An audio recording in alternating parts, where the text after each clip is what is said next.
બોલી પોલીસ સ્ટેશનના રાવપુરા ગામે બુટલેગરોને ત્યાં રેડ કરવા ગયેલી પોલીસ પર બુટલેગરોએ હુમલો કર્યો હતો.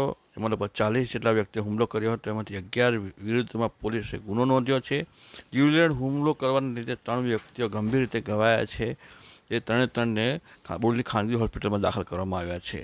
આ બનાવ અંગે બોલી પોલીસે ગુનો નોંધ્યો છે અને disaster management epidemic disease act સહિતની વિવિધ કલમો હેઠળ ગુનો નોંધી 11 વ્યક્તિઓના નામજોગ અને બીજા 30 અન્ય વ્યક્તિઓ વિરુદ્ધમાં ગુનો નોંધવામાં આવ્યો છે. મારી નાખવાની ધમકી આપવામાં આવી અને મારી નાખવા માટેનો પ્રયાસ કરવાનો આ 307 અને સહિતની વિવિધ કલમો હેઠળ આ ગુનો નોંધવામાં આવ્યો છે. રાવપુરા ગામે જે હુમલા કરવામાં આવ્યો પોલીસ પર, તેમાં ધારિયા, લાકડીઓ સહિતના મારક હથિયાર વડે હુમલો કરવામાં આવ્યો હતો. સલામલી બીટના જમાદાર ભરતભાઈ કાંતિભાઈ રાઠવા સહિત 3 જણને ગંભીર ઈજાઓ થઈ હતી. માથામાં પણ તીક્ષ્ણ હથિયારના ઘા વાગ્યા હતા. આ બનાવ ગઈકાલે રાત્રે 8 વાગે બન્યો હતો. જો આપે body live YouTube channel subscribe ન કરી હોય તો સબસ્ક્રાઈબ કરી બેલ આઇકન દબાવો.